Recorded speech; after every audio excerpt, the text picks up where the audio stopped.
question. When we start a business, we have to wear every hat: leader, manager, and doer. But as the business grows, I think we start separating these. For me, management is the effective and efficient control of your resources and the day-to-day operational execution to deliver consistent outcomes. It's the mechanics of the business, and people and processes and measurement and metrics, and then refining and going. Leadership is about setting up the direction, the vision, the North Star. Why are we in business? Our strategy. How are we different? Where are we going? And using that to engage and inspire and enroll your team to make sure everybody's aligned to those, and that there's there's common accountability around that vision, around those goals, around the core culture and standards, what we want to stand for, what behaviour and attitude we want, and what we won't tolerate. Because I think the leader's job is to take care of that, and then it's your management team's job to take care of the delivery against setting the plan and delivering against that plan. Now, of course, as we're evolving, we wear both hats, but over time, as a business owner, you step back from that day-to-day and let your management team drive the manager. And in the growing business, the managers would then look to create the next level of managers. So you have your operational managers, and then you have your senior management team or your leadership team who are then setting the charter. So it's an evolving process.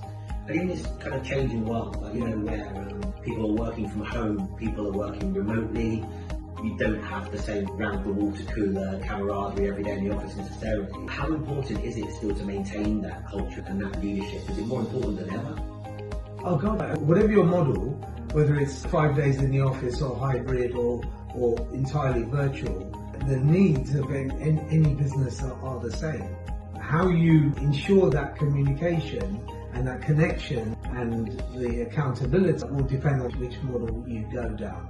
So if you're working in a virtual environment, for example, where you're all distributed and around the business, it's even more important to have the right structure of communication to ensure that people are talking to each other, that they're joined up, that everybody's got line of sight of what the business is trying to achieve and how their role connects. We're social beings, so even if it's virtual, you want to feel part of a tribe. I had a client recently where we discussed this, where they are entirely virtual. We've talked about how important it is for them to get the team together physically on a monthly, quarterly basis, and to have not just business activity, as in what's our plan and how we're tracking and who's doing what and so on, but also the social engagement.